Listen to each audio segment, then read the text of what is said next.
Bonjour à tous, bienvenue dans C'est la question, votre émission de décryptage en images, chiffres et cartes. Aujourd'hui, pourquoi les bassines cristallisent les tensions dans la région?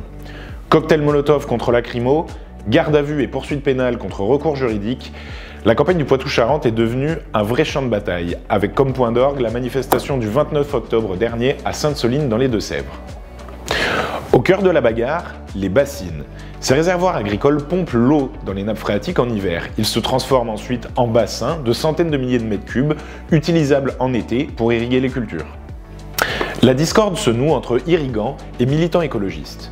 Les premiers y voient une manière de sauver leurs récoltes sans assécher les rivières. Les seconds dénoncent une privatisation de l'eau par une poignée de céréaliers.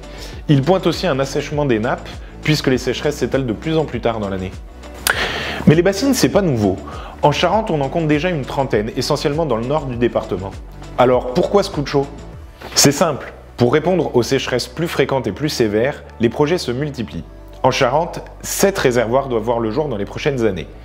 Un paquet de 16 bassines est en cours de construction dans les Deux-Sèvres et en Charente-Maritime, et la Vienne vient de signer pour 30 réserves d'ici 2026. La suite? Dans ce contexte, et alors que le dialogue semble gelé entre opposants et porteurs de projets soutenus par l'État, la contestation ne peut que se renforcer. En témoigne l'appel du collectif Bassines Non Merci à une manifestation le 25 mars prochain dans le Marais Poitevin. Une annonce faite sous les fenêtres de la préfète des Deux-Sèvres, celle-là même qui avait interdit la manifestation de Sainte-Soline.